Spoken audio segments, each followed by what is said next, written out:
चाचा जान cigarette पिएगा? अरे चाचा मैं सरबत बोल रही हूँ।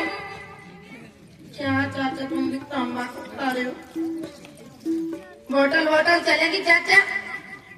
बोतल भी नहीं। क्या चाचा? अरे पिएंगे नहीं तो जिएंगे कैसे? अरे जैसे कि दाने दाने पे लिखा है खाने वाले के नाम। अरे दाने दाने पे लिखा है खाने वाले के नाम, बियर की बोतल पे लिखा है पीने वालों के नाम।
पैसा भी आहे